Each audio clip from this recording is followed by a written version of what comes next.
Looking for someone. Brother Benjamin, what does Deuteronomy mean? Don't look.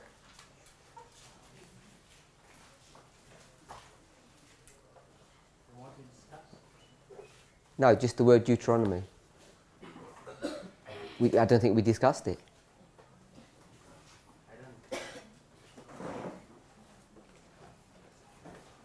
My brother, what does Deuteronomy mean?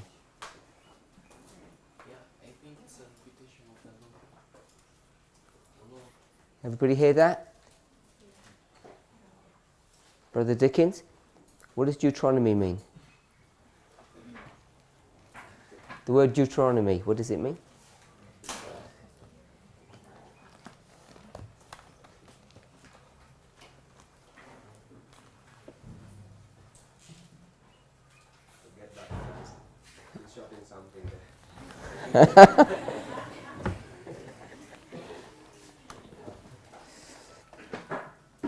Is everybody okay with that answer?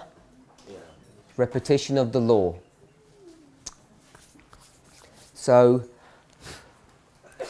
before we go to Deuteronomy 22 verse 5, let's go to chapter 1 verse 1.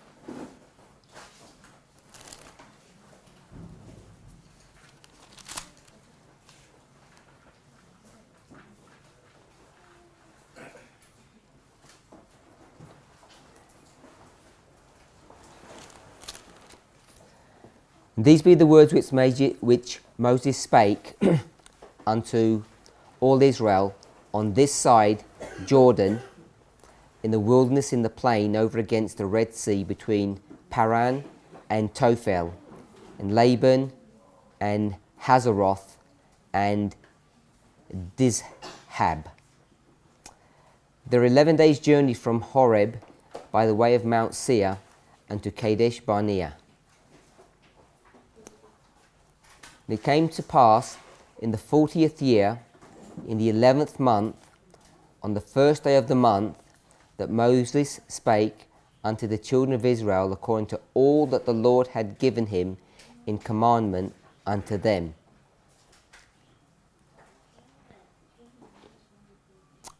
Verse 5, on this side Jordan, in the land of Moab, began Moses to declare this law, saying, and then he begins to say.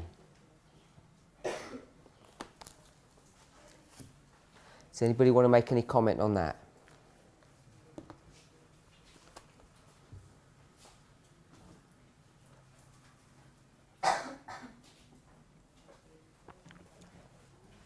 No comment? So, the law was first given in Sinai 38 years before this event. No, 40 years. They remain in Sinai for 2 years. They depart, and then the law is repeated here on the east side of Jordan in the land of Moab. If we quickly just turn over to the book of Joshua,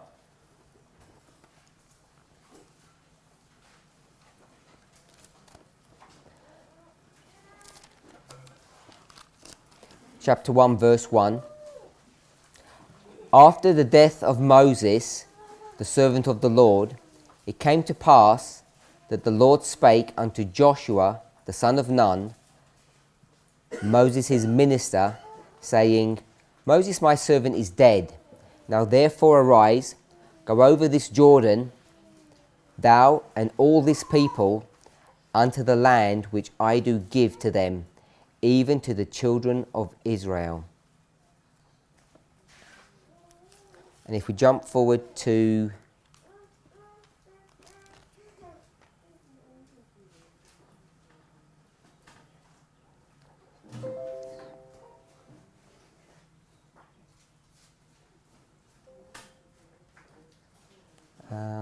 Let me check where we're going to go to.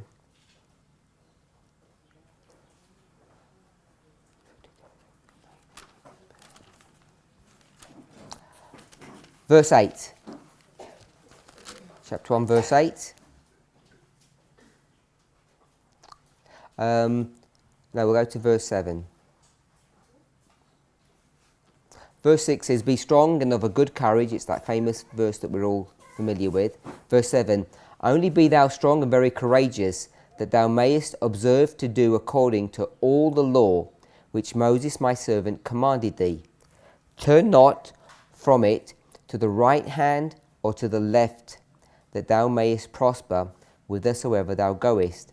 This book of the law shall not depart out of thy mouth, but thou shalt meditate therein day and night, that thou mayest observe to do according to all that is written therein.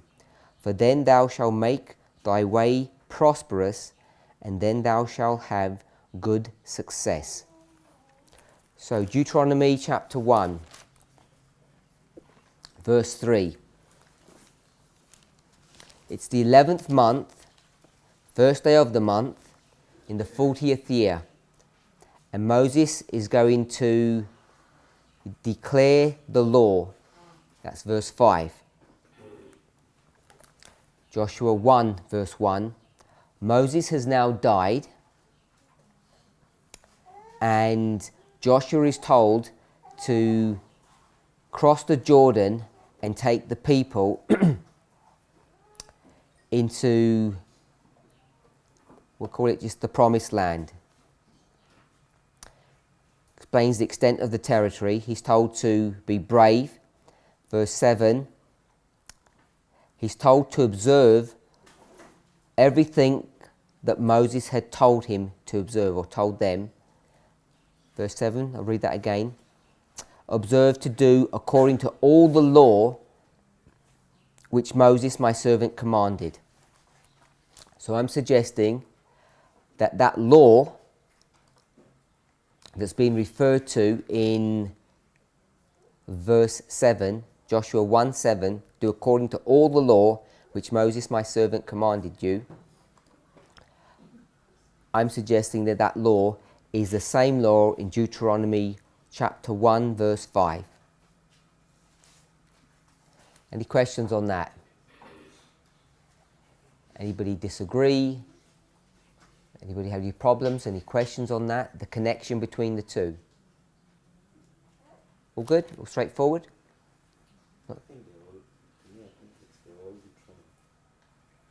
The whole of? Yeah, in Deuteronomy 1 verse 5, on this side Jordan, in the land of Moab, began Moses to declare this law, saying, so he begins to speak. So he speaks the book of Deuteronomy, and now in Joshua 1:7, it says, do according to all the law which Moses my servant commanded thee. If you go down to verse 8, it says, this book of the law shall not depart out of thy mouth, but thou shalt meditate therein day and night, that thou mayest observe to do according to all that is written therein. For then thou shalt make thy way prosperous, and then thou shalt have good success. If I have not commanded thee, be strong and of a good courage, be not afraid, neither be thou dismayed. For the Lord thy God is with thee. So this commandment to be strong and of a good courage, he's repeated it a few times now. Verse 6, be strong and of a good courage. Verse 7, only be thou strong and very courageous. Verse 9, if I have not commanded thee, be strong and of a good courage. So chapter 1 verse 8, it says, the book of the law shall not depart out of thy mouth, but thou shalt meditate therein day and night. So what book of the law is that?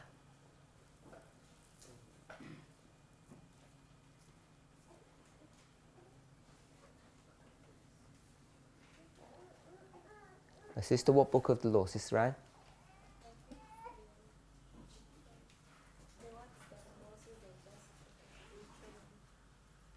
My sister next to her with glasses? What book is that he's referring to? Deuteronomy? Everybody agree it's Deuteronomy? Yeah? You think it's Leviticus, not Deuteronomy? Everybody thinks it's Deuteronomy. Do you think it's Deuteronomy? You think it's... Deuteronomy, it's, No? Tell me the answer, what you think, not why you think. I don't know which law it's repeating, but I believe it's the law that it's repeating is the same law that it's repeating. Because it's repeating. It's not Deuteronomy. No? But you don't know what it is. It's a law that is being written in Deuteronomy. Oh, it's just the law in Deuteronomy, it's not the whole of Deuteronomy. Because its definition is traditional. It said, this book of the law. So what is Deuteronomy? Just according to that statement. Deuteronomy is the law. Deuteronomy is the book It's the book, yeah. of the law. Yeah. That's its title. But it's repetition. So what I'm trying to say is that the first mention of the law is what it's trying to do. Which book is that? You mean the book of Exodus? I think I don't know. But it's not Deuteronomy. Yeah, that's what I'm saying. Why don't you think it's Deuteronomy Because when it says this book? What does this mean?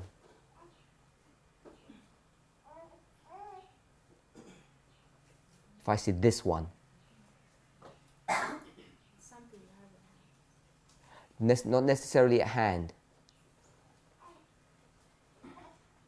It could be hundreds of miles away, it wouldn't have to be on hand. I could say, could you please go to this distant city and get a generator? And they'd say, which one? I'd say, this one, this picture. So it doesn't have to be close by. What does this one mean when it says this law?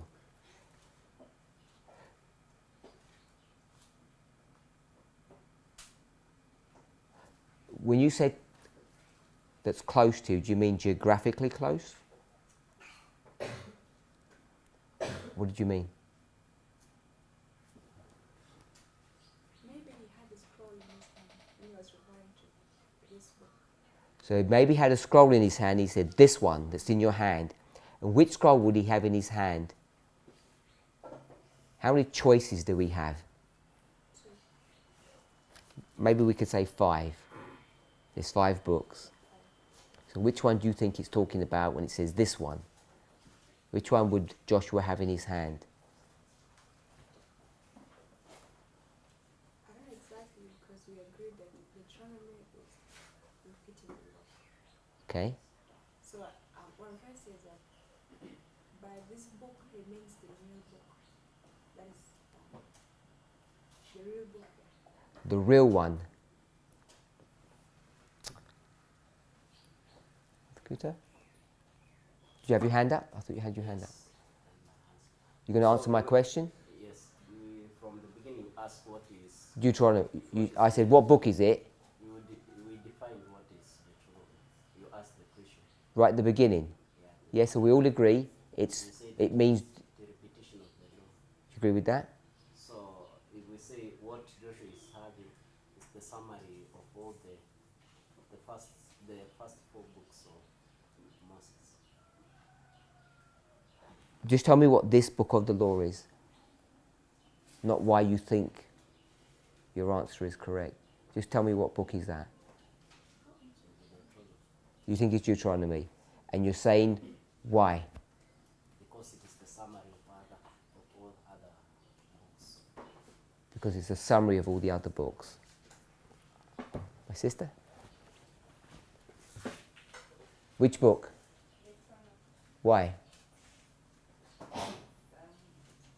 Giving like a conclusion of after when he was writing Genesis, Exodus, Leviticus, he was narrating the story. Now it gives like a summary or conclusion in the trauma. So because it's a summary, that must be the one that it's referring to. Also the repetition of the law. because it's a summary, repetition, that's why it must be that one. Yep. So, this is given in the 40th year. Moses is given the law, or he's going to speak these words, and these words end up becoming the book of Deuteronomy. He writes it down. We agree with that? You agree with that? Moses, whatever he speaks, he ends up writing it down and it turns into a book called Deuteronomy. Yep. Then Joshua 1, the context is Moses has died. If you go to chapter 4, verse 19, as you're turning to there, chapter 4. Is it Joshua chapter 4? Yeah, we're in Joshua.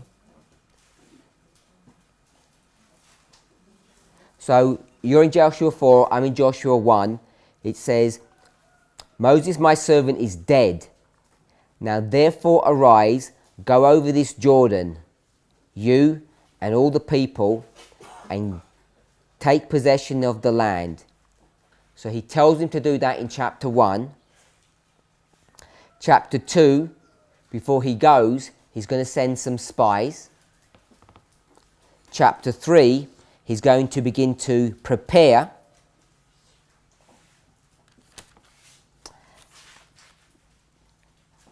Chapter 4, he's going to cross. Are we okay with that? Chapter 1 is basically some instruction. If you go to verse 10 of chapter 1, we didn't discuss this, he actually begins to give instructions. He says, get ready, we're going to go. 1:10. Then Joshua commanded the officers of the people, saying, pass through the host and command the people, saying, prepare for 3 days' supplies.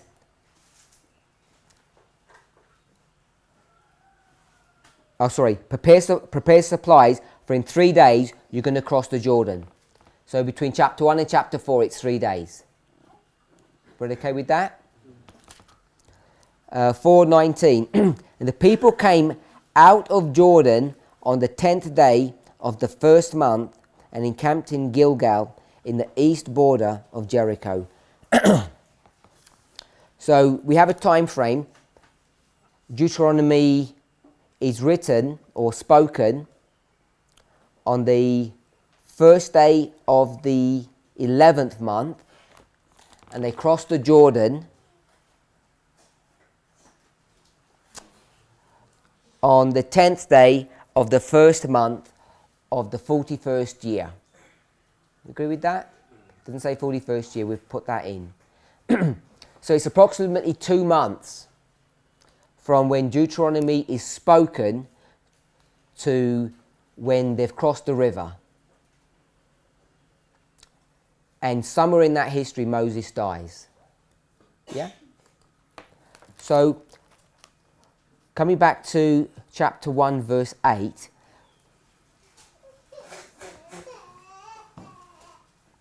When it says, Joshua 1:8, when it says this book of the law,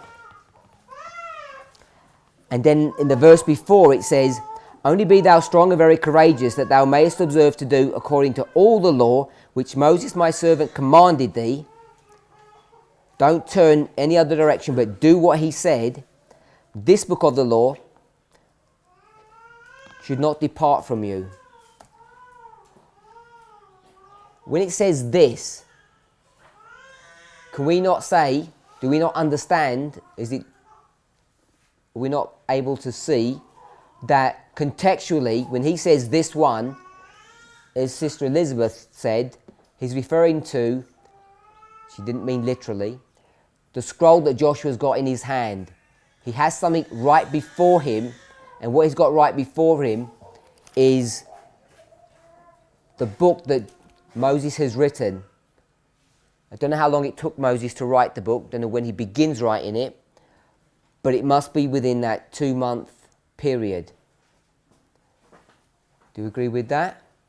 Now when Moses dies, they don't start doing all of this instruction straight away, do they? there's a period of mourning. So we know that the speaking of Deuteronomy, the writing of Deuteronomy becomes important or critical to what instruction Joshua is going to have. Any questions on that? Could it be the book of Genesis that he was referring to? People say no. Why not Genesis? Because the reason why it is not Genesis, when we go to Deuteronomy, chapter 1, we connect it also with Joshua. So when we connect it with Joshua chapter 1, and if you come to Joshua chapter 1 verse 7, then the law which is going to pay the very thing which Moses wrote on Deuteronomy chapter 1 verse 5, we identify that. So when verse 8 is going to come and say this book of the law, then it's not referring to the other, but is referring to the law which were mentioned in book in verse 7, and that one of verse 7 is what we say that it is in verse 5, chapter 1 of Deuteronomy. So that's why it is not. What's the purpose of Deuteronomy, my sister?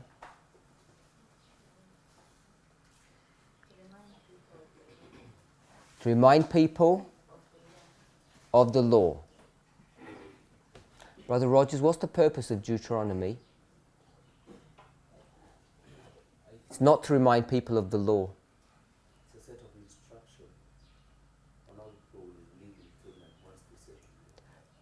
So the book of Deuteronomy is instruction given by God to Moses for whom?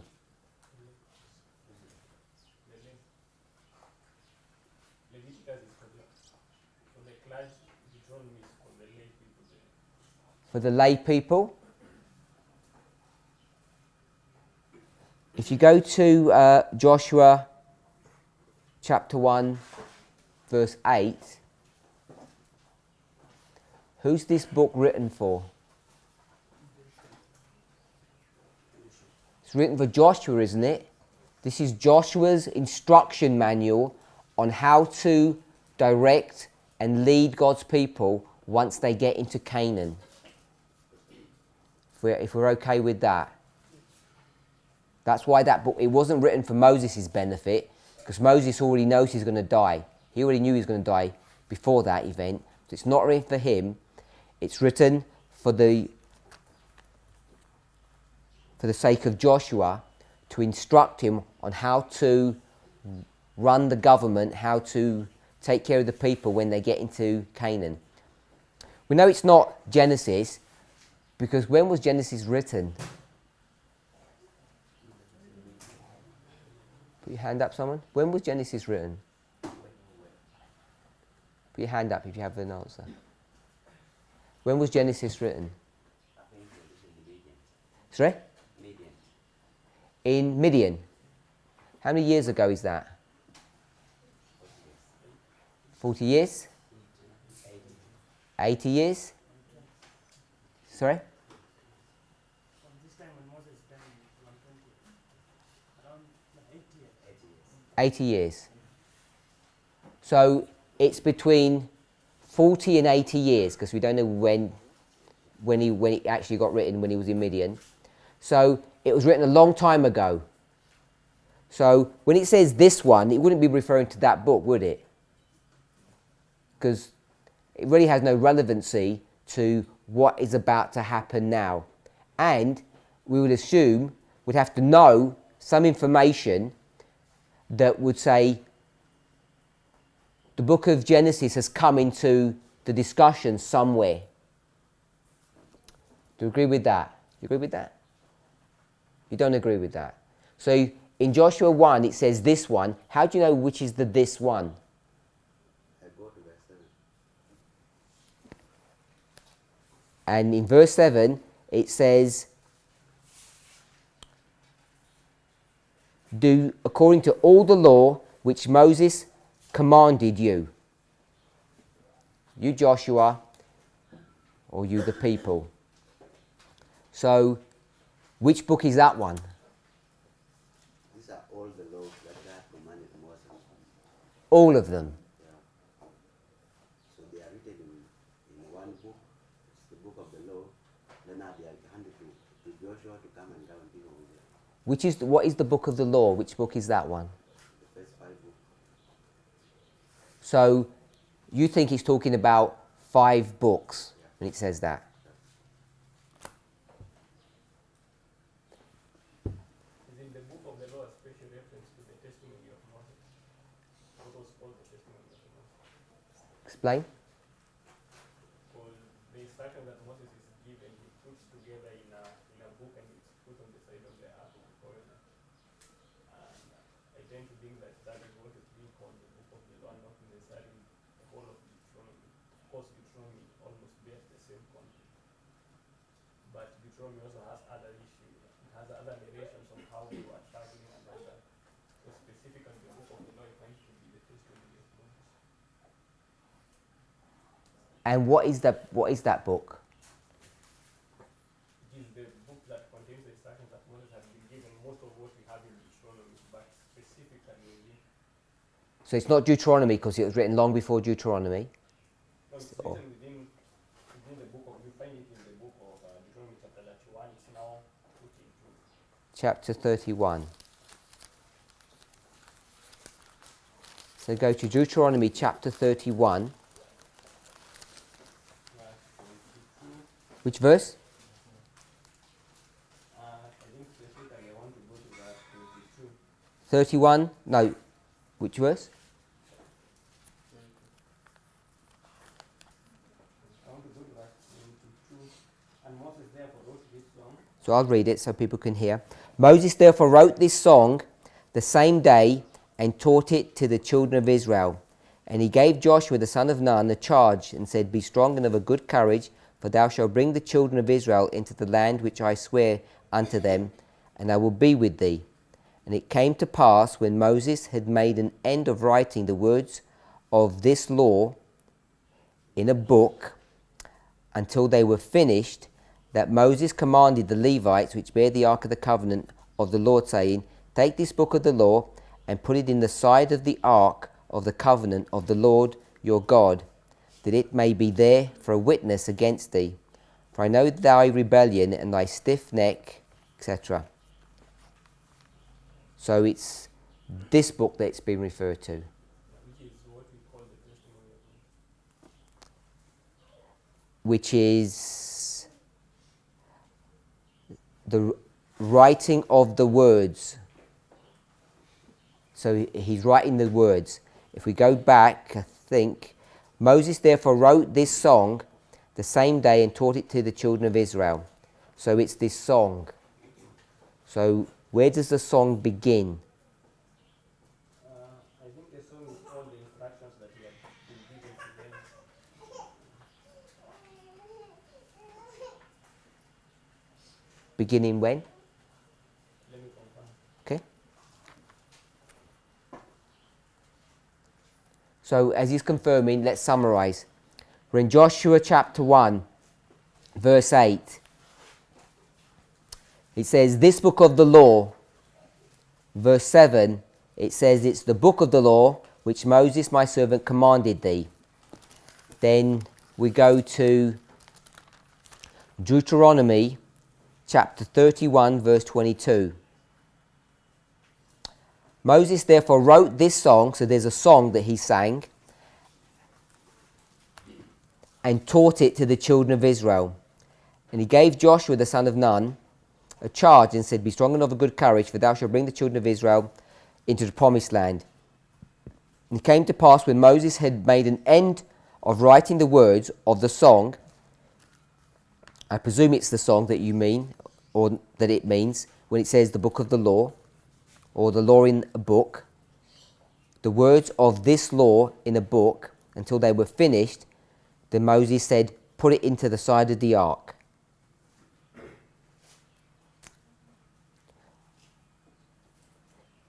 Does everybody okay with that sequence so far? So I just want to ask the question while he's looking. Verse 22, it says, Moses wrote the song, this song, and then he taught it to the people. And then in verse 24, it says, when he had finished writing the words, it says, of this law. So is the law the song? You agree with that? So in Joshua, if we're going to run back that way, then the book of the law is the Song of Moses. Everybody agree? You agree with that? You agree with that? Yeah? So all we need to do now is just find out what the Song of Moses is. Does anybody know what the Song of Moses is?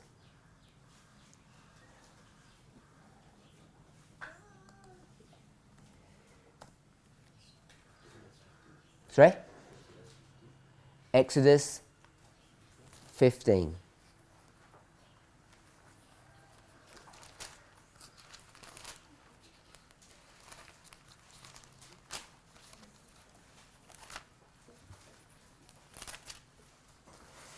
Exodus 15, the song of Moses. Then sang Moses and the children of Israel this song unto the Lord, and spake, saying, I will sing unto the Lord, for he hath triumphed gloriously. The horse and his rider hath he thrown into the sea. So for in Deuteronomy chapter 31, verse 22, it says, Moses therefore wrote this song. So when it says this one, do you think it's Exodus 15 that he's now writing? You think that's the song that's even referring to?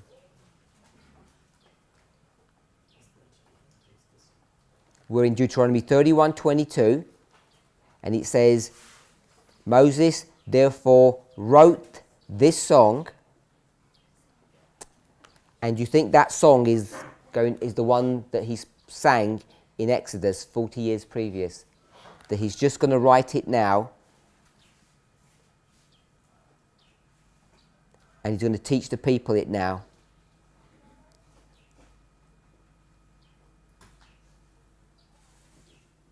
Okay, so if we're not sure of that answer, I know we've got hands. Let's drop back to verse 19. Now therefore write this song for you, and teach it to the children of Israel. Put it in their mouths, that this song may be a witness for me against the children of Israel. For when I brought them into the land which I swear unto their fathers, that floweth with milk and honey, they have eaten and filled themselves and waxen fat, then will they turn unto other gods and serve them, and provoke me and break my covenant.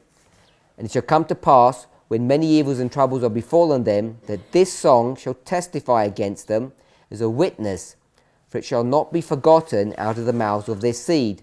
For I know their imagination, which they go about even now, before I have brought them into the land which I swear. So that song is the song of verse 21 and is the song of verse 19. Sorry? And it came to pass, when Moses had made an end of writing the words of this law in a book, they were finished. Verse 24, you said? It says law, it doesn't say song there. Yeah, that's what I said a few minutes ago.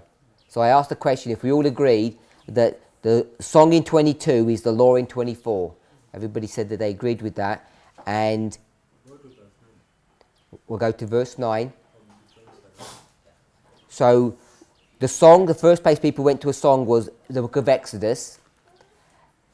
We're trying to understand what the song is. We'll just go to verse 9.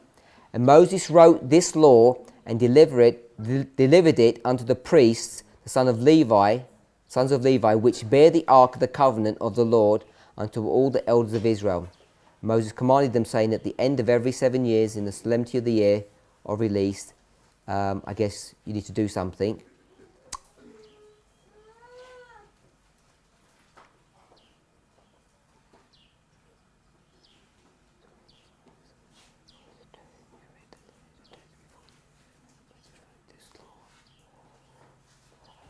Brother Robert. So I wanted to say, the book of Exodus, the song that is in the book of Exodus, it happened in 40 years, 38 or 40 years before this. Is a song of Moses is celebrating the deliverance that they've just had. In Exodus. Yeah, in Exodus. Yeah. So I do not find it necessarily being a particular set of laws that is supposed to put it somewhere. The book that we find, the song that we find in the book of Deuteronomy chapter 31, the first mention is in verse 19, but I think it is a synonym for the set of instructions that he has been receiving. A synonym For the, for the set of instruction he's been receiving. When? in the whole book of Deuteronomy. Okay. And you also find reference to this book. One second. You took us back to chapter 19. Which verse? No, I'm saying verse 19 or... Oh, sorry, verse 19. Sorry. So verse 19, the one we went to. Now therefore write this song for you.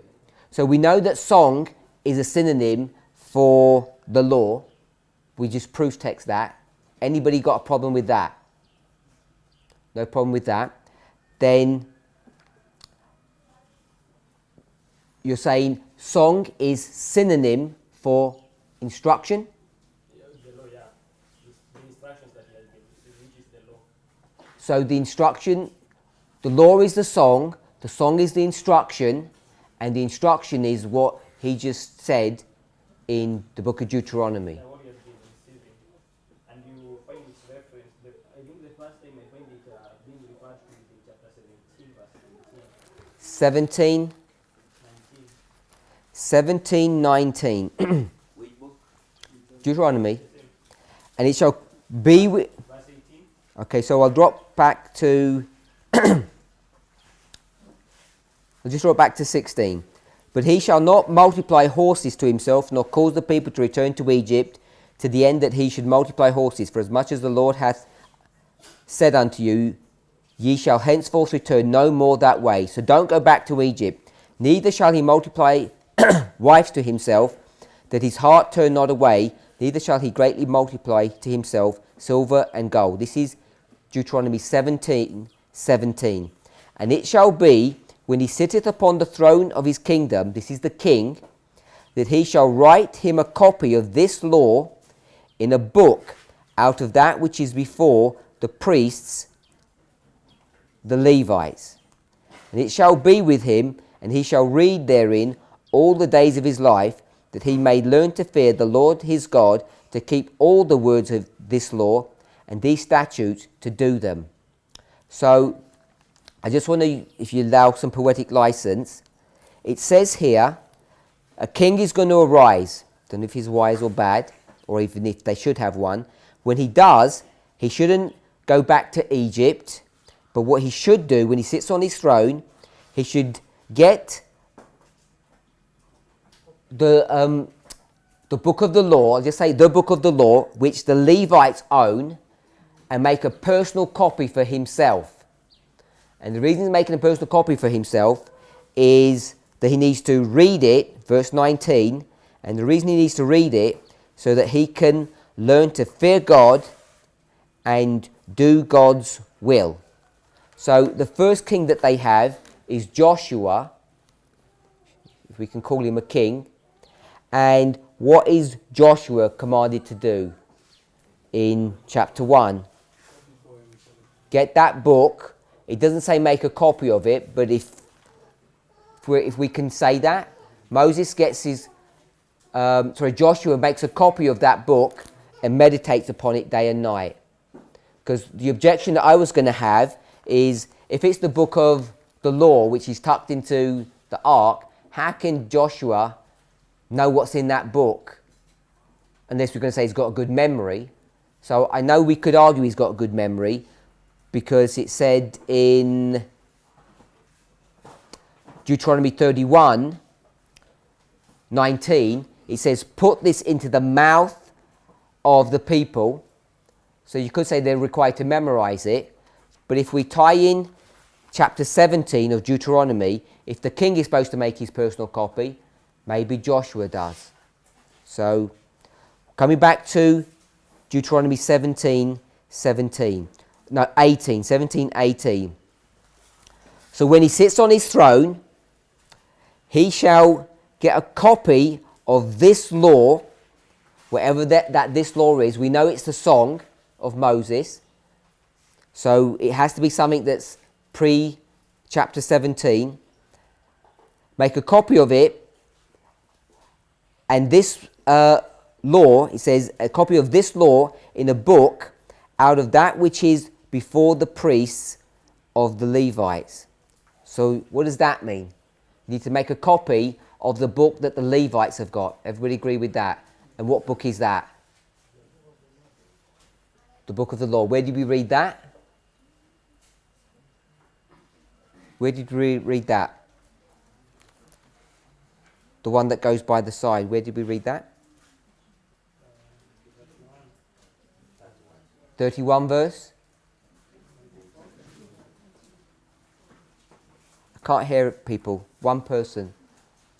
Which verse? Verse 22.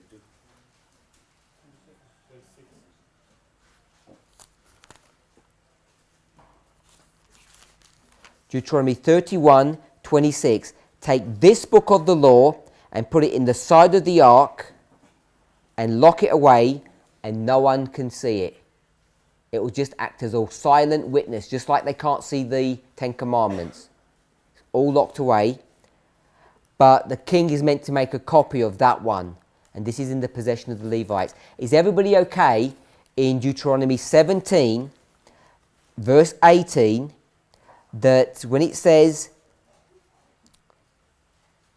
make a copy of the law which is before the priests, that's referring to 31, 26, this book of the law. Agree with that? Agree with that? So we're all in agreement. So we're now in chapter 17, and now we want to understand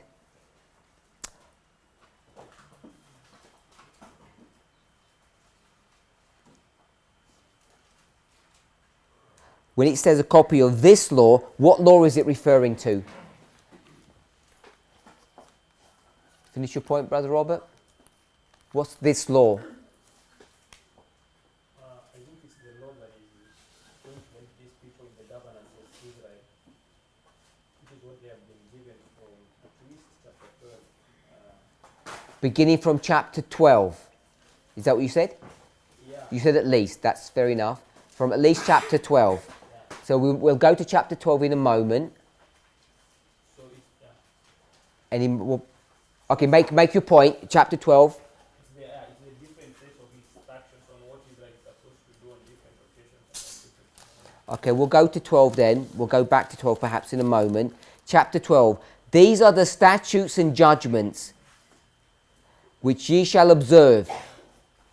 Statutes and judgments, Brother Robert is saying, is the law of 1718. Everybody okay with that? Okay, so I want to ask a question. Who fully understands what he's just said? You got all the verses in your mind? Put your hand up if you've got all those verses in your mind. I need someone to help me. Who's got them in their mind? Someone has. Someone's taken notes or they've got good memory. Who's going to help the class? Volunteer. Come on. Will you do it? Okay. So all I want to know is, do we work backwards or forwards? We want to work backwards. Okay, so I just want to write the verses down for those who are taking notes. That's why I'm asking someone to give us a hand. If he misses something, Brother Robert will give us a hand and guide us. Can I take this out? Yes. Okay, tell us where we're starting. We're going to start in Joshua chapter 1. All I want is a list of verses. And then once we've got the list, we'll speak our story. Is that okay?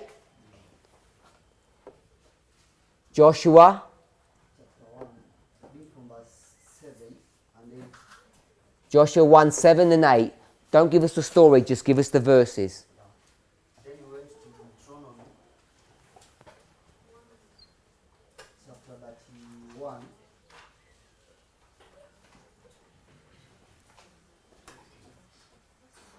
So, I understand from, you have verse 9. So, someone also mentioned verse 24. So I'm doing them in the order you gave. At verse 19 and 22.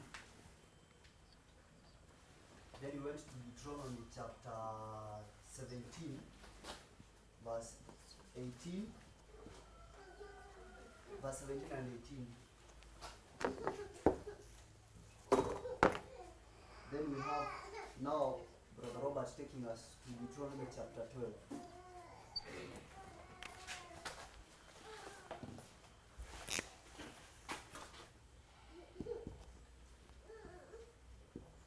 Twelve, From verse 1. verse 1.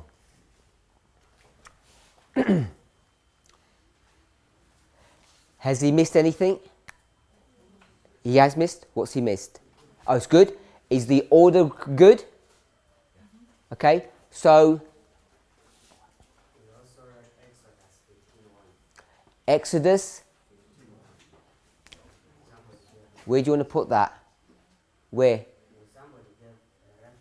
If someone gave Exodus 15:1.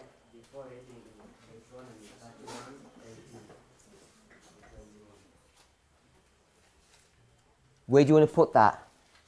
After Deuteronomy, Here?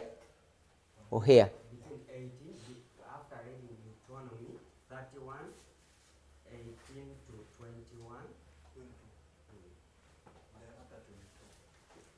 Okay, here.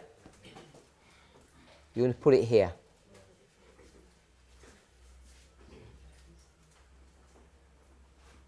Exodus 15. So all we need to do now is give the story. Sister Solange, you put your hand up. Can't hear you.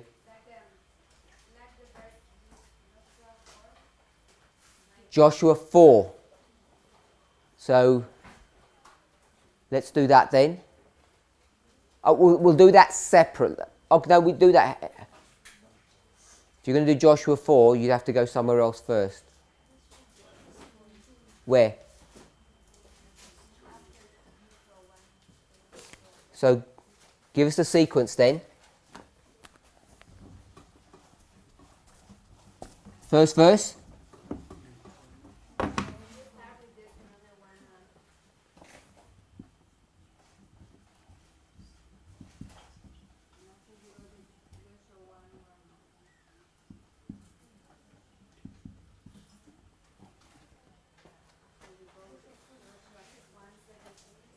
Sorry, Joshua 1.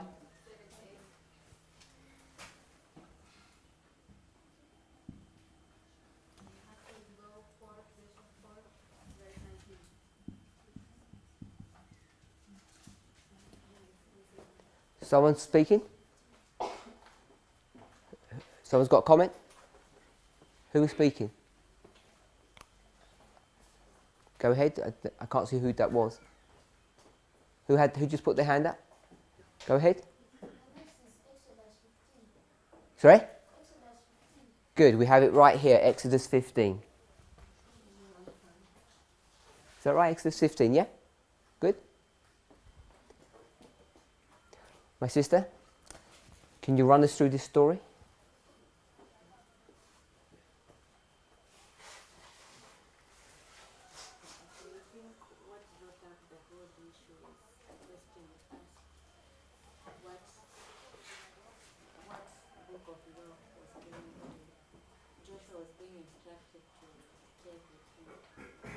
So, what book of the law was Joshua instructed to take with him?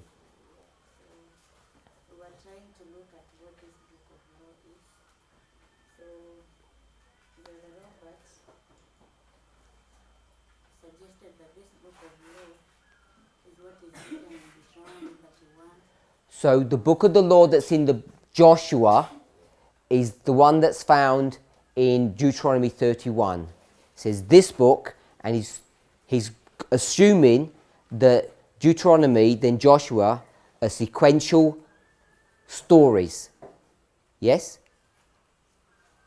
How do you know they're sequential stories? It might not be a definitive proof, but how do you know they're sequential stories? That he can just go from chapter 1 of one book, and then go to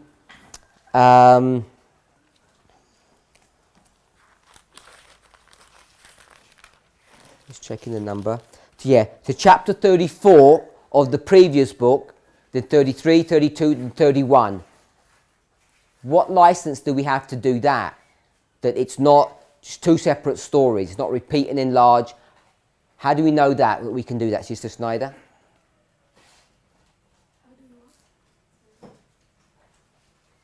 What he's done, remember we had this problem in Daniel chapter 9, Daniel chapter 11.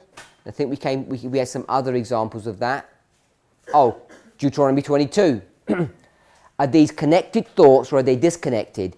If they're connected, then you can use that Daniel 11 model. You can go back, him. If it's not, like in Daniel 9, you can't say the prince and the prince. They're separate. Even though the story is the same, you can't do that. So what Brother Robert's done, he's taken the word, I'm not saying he thought about it this way, law or book, and just ran it through, and he got to Deuteronomy 31. He said it must be that one.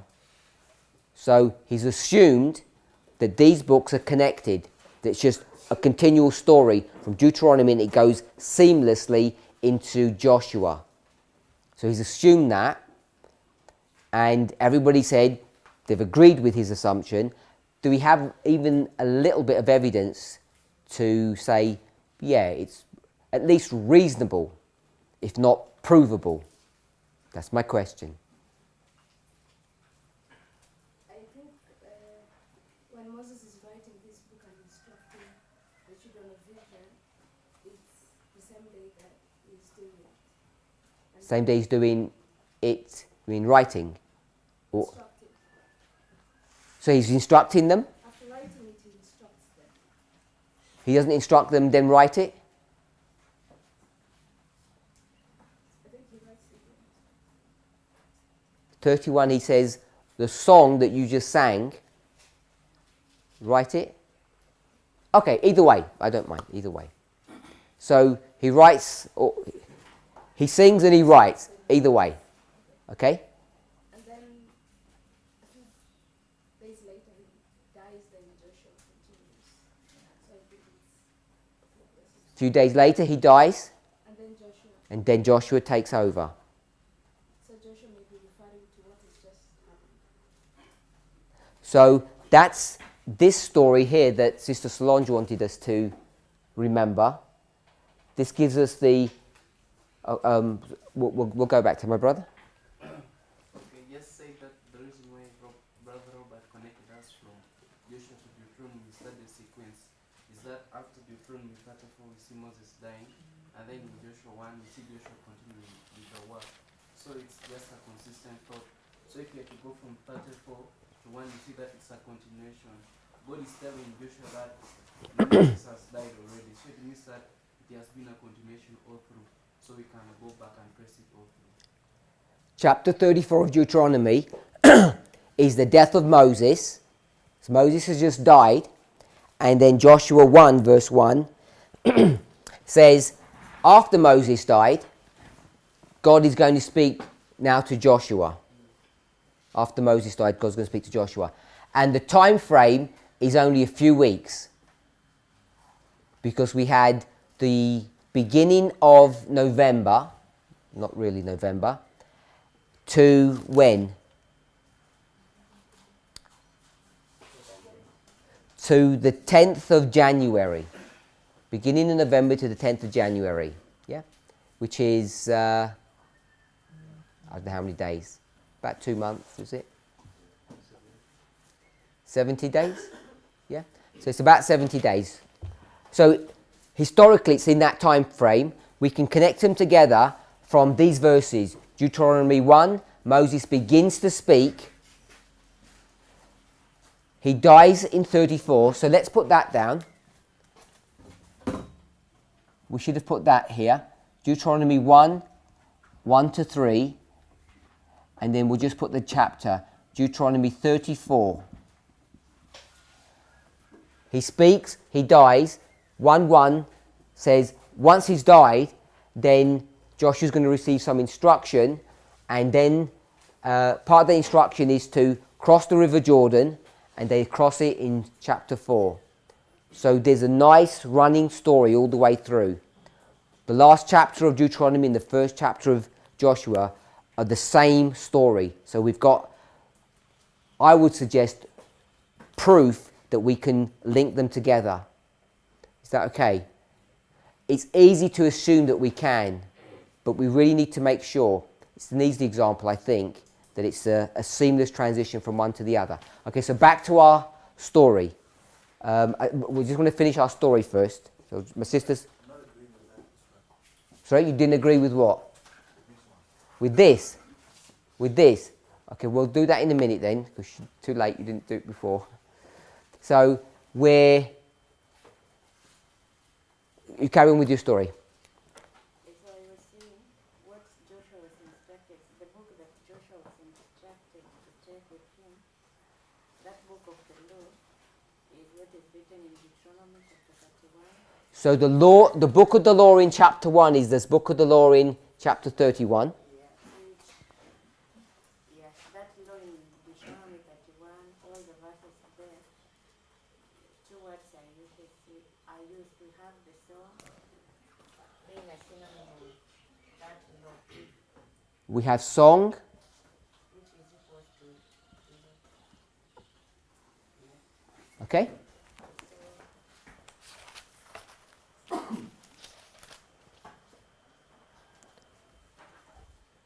think that is Deuteronomy 31, the whole of it.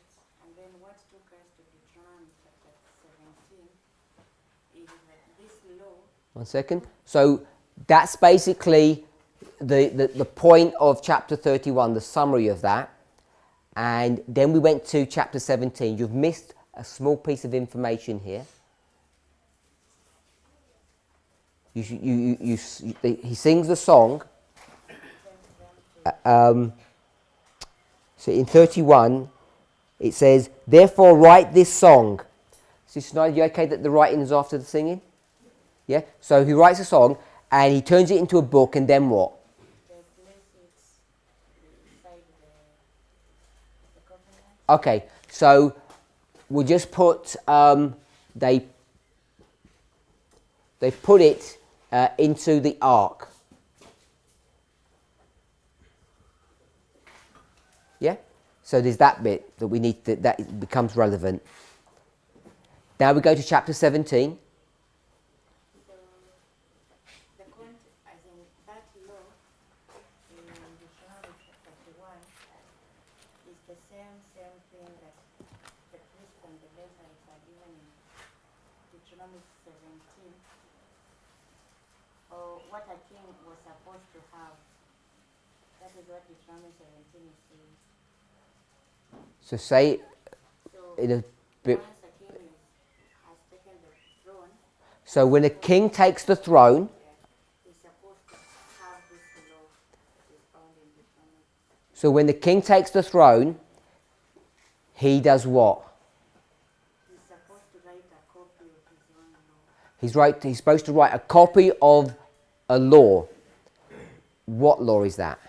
Deuteronomy 12:1. So it doesn't say that in the verses. Where is he going to get this law from? From the priests and the Levites. So we're saying he needs to write a copy of the law, and that law is the one that's owned by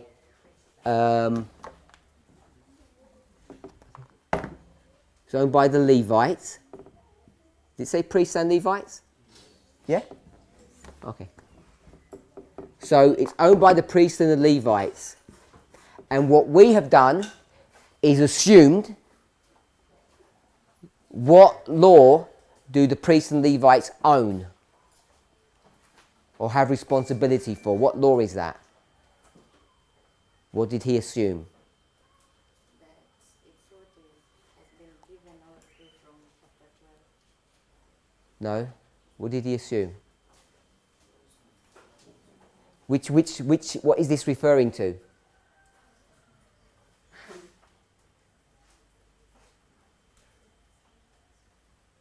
The law that is in Deuteronomy 13. So he's referring to this one here. He's assumed that. It doesn't say go to the ark and pull it out.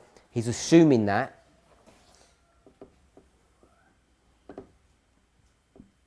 So let's just discuss that briefly. That assumption, can we verify that? Is that verifiable? So it turns from an assumption, at least a reasonable proof. Yeah? We assumed that you go from Joshua to Deuteronomy. Then we saw that we can prove that quite well. So my question is, I'll read 17:18. When you sit on the throne, write a copy of this law in a book out of that which is before the priests, the Levites. So, how do we make that assumption into a proof? Brother Dickens, you said yes? I think in verse 18, first before we go to chapter 17, there was a point I wanted to make. The Connected or a different thought? connected to this, Okay? connected to the point she made. When you go back to, The point who made? Sister Schneider? What point did she make? she said, this is given in the same day. The song is given in the same day. But if you go to Joshua, it's being told under Joshua. But if you go to the Deuteronomy, where chapter 21, verse 9, it is being said to the Levite.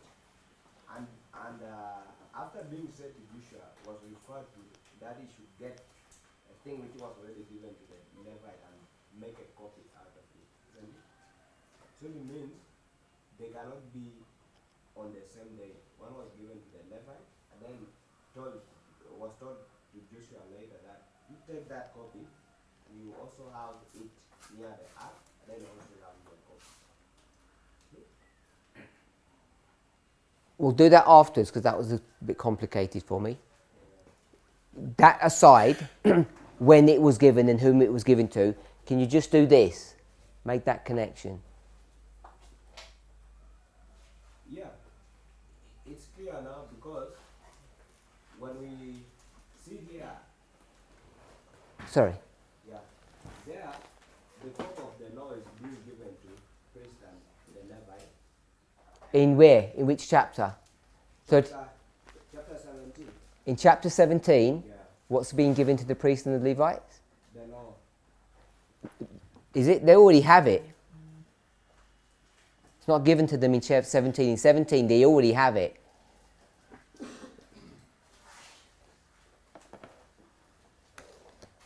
I just want to know which one it is. They already have it, and the king's going to say, can I borrow your book so I can make a copy of it for my own personal use? Is that you don't read 18 like that? Yeah, it means they had it previous to 18, isn't it? Okay, yes, they've already got the book, it's their book, Yeah. and he says, can I borrow your book? Yeah. I'll make a copy of it. Okay, so the question is, what law is that? Make a copy of this law in a book. He doesn't even say they have a book, he just said they have a law. It says, which is before the priest. So I just want to know, Brother Robert said, that one there is the one that they put in the side of the ark. That's the one it's referring to. Yeah, I agree. So I'm saying he's assumed that, So I'm asking for some evidence.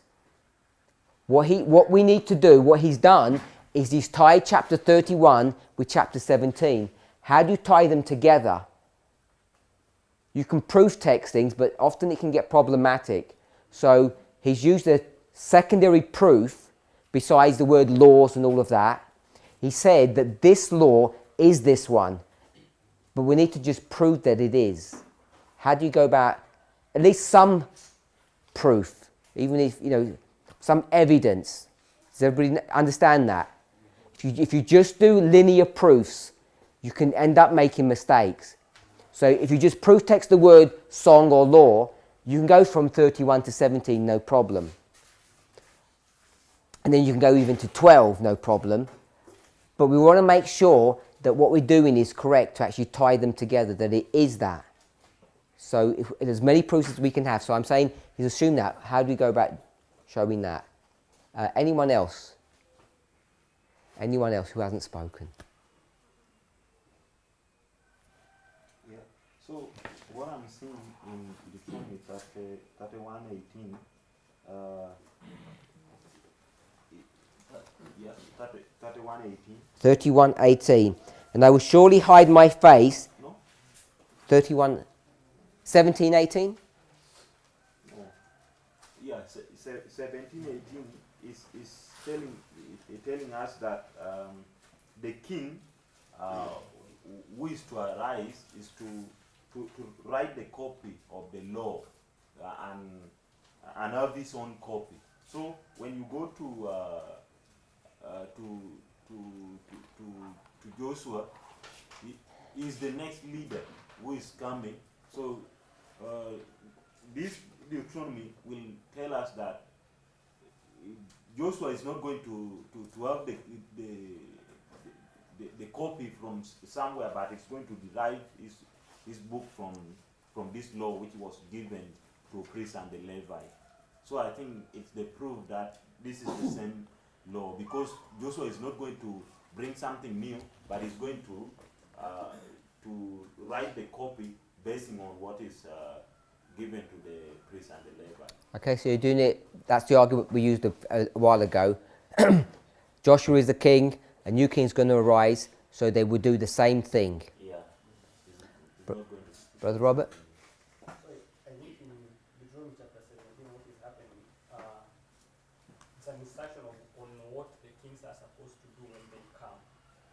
So the instruction is that when they come, they need to go to the priests and the Levites and get a copy of a book of the law that they have.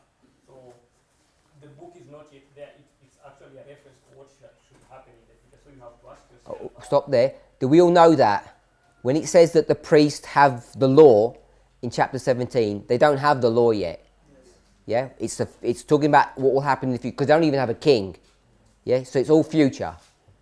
Yeah, so we have to ask ourselves, where do we see the priests and the Levites receiving the law? And the point where you begin now seeing a book of the law is in chapter 31, and in fact it's put in the Ark of the Covenant, which is in the sanctuary, meaning that it's now under the care of the priests and the Levites. Yeah. I think it was the same argument I wanted to give. You read from verse 14. Which? Deuteronomy chapter 17. 17:14. When thou art coming to the land which the Lord thy God giveth thee, and shall possess it, and shall dwell therein, and shalt say, I will set a king over me, like as all the nations that are about me. So the point you want to pick up is when you come into the promised land. That's the point we want to pick up. Immediately this verse tells you that they have not yet a king. Yep. So Moses, as we already stated, Moses first will sing the song, then write a book. So if you begin from Deuteronomy chapter 1, Moses has been singing the song, has been addressing the people, the congregation. So, and now he's giving them instruction and giving them instruction about things that have even not yet taken place. Like in verse 14, he's telling them, when you come into that glorious land, I'm going to set a king. And this king now is the one who is to receive a copy of the law that will be given to the priests and the Levites. So when Moses, in Deuteronomy chapter 31 now writes the law, it was put into the ark, and it is the priests and the Levites to ministers there. They are the ones who takes care of everything in the sanctuary. So what Moses is just saying here, he will eventually write it. And now, when they get to the land, which as we speak have not gotten there, Moses has told them that the law that he will now write in chapter 31 is to be given under the care of the priest and the Levites.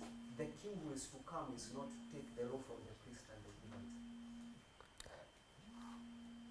Say that in a short version.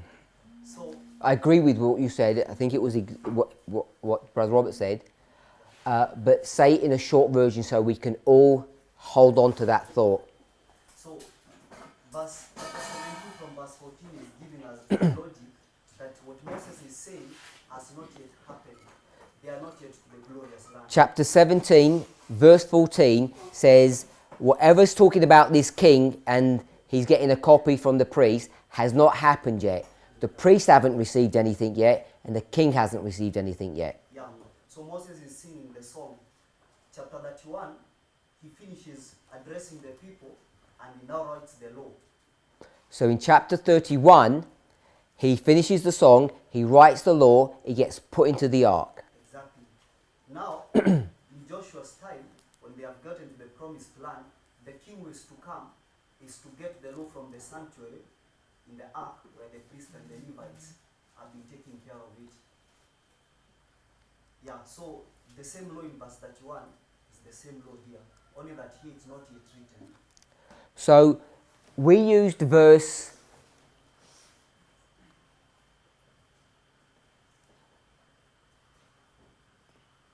26. It's not up there actually. We had verse 24, and let's put verse 26 up.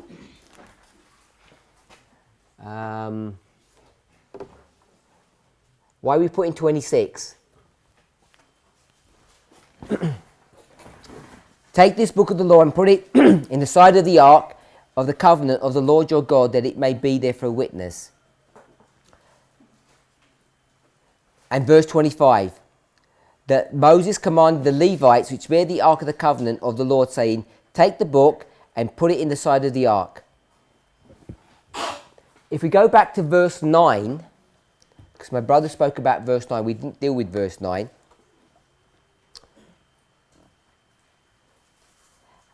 I'll drop back to verse 8, no, verse 7. And Moses called Joshua and said, in the sight of everybody, be strong and of a good courage, for you must go with this people into the land. Verse 8. The Lord, he it is that doth go before you. So God's going to be with you, and he won't fail you, so don't be distressed. Verse 8. Verse 9. And Moses wrote this law and delivered it unto the priests, the son of Levi, which bear the ark of the covenant of the Lord, and unto all the elders of Israel. And Moses commanded them, saying, at the end of every 7 years, in the solemnity of the year of release, when everyone's come together, what should you do? Read the law. Verse 11. So I like the wording in verse 9. It says, he got this law and he delivered it to the priests. And then in 17, it says, it gives an allusion to the ark, because in 17:18, it says, copy of this law of the book, which is before the priests. I don't know if we pick up the word before means that the ark is before them, or at least it's been delivered to them. So you can see it in verse 9 and in verse 26. So I think we could do some more study on that, but I think if we're happy, this assumption is more than just some assumption that we made up. We can prove that it is the same law that's being referred to. Then the last point that was brought up, in the context of these chapters, when you go to verse 12, it says, these are the statutes and judgments which ye shall observe to do in the land which the Lord God of thy fathers giveth to thee. So it's statutes and judgment, or law, and you can connect that to 17:14, it says, and when you're coming to the land, you need the statutes and the judgments that are for the land, don't we? We know that they had different statutes and judgments in the wilderness and the land. Do we agree with that? Yeah? So some of the statutes and the judgments that are given in Exodus, are they applicable when you go into the land? They're not. So we might argue that Deuteronomy is repeating in large of the other 4 books, but the version that's given in Deuteronomy is the version for what? For the land. And so the things that are not relevant are taken out, like you can't make fires on the Sabbath. So that rule is cut out from Deuteronomy. It's not there, it's not applicable anymore.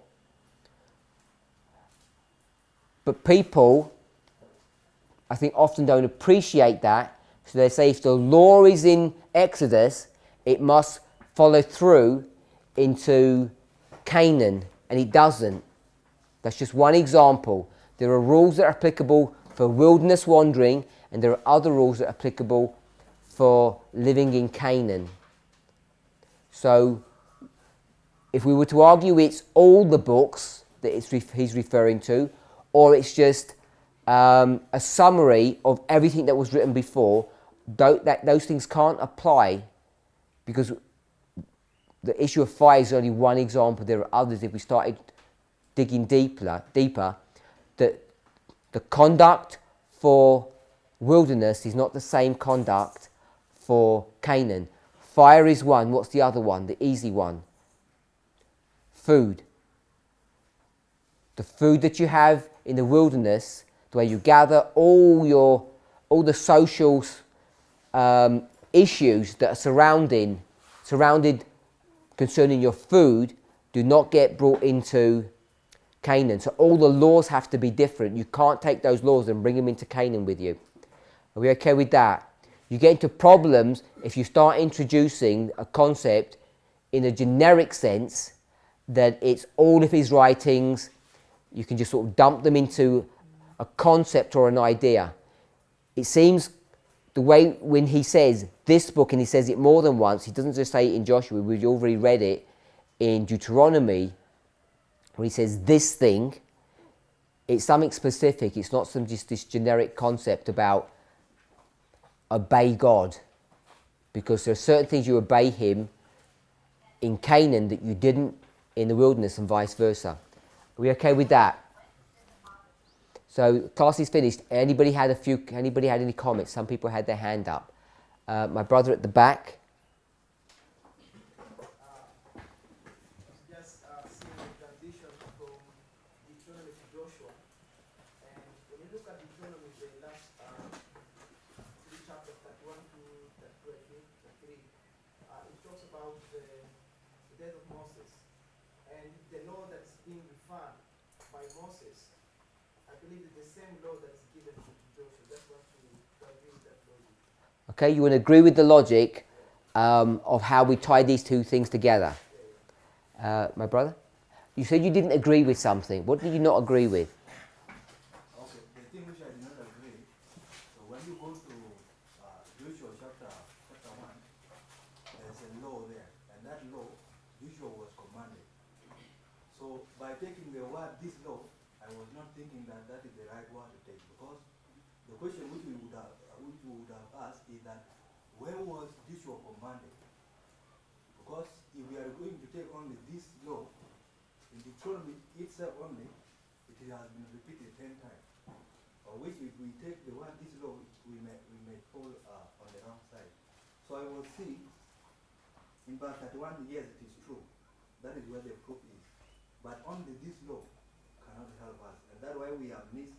So the law, I was saying it is a law in verse 9. Because if you go to in the same chapter 31. 31 verse 9. Yeah, that is where the proof is.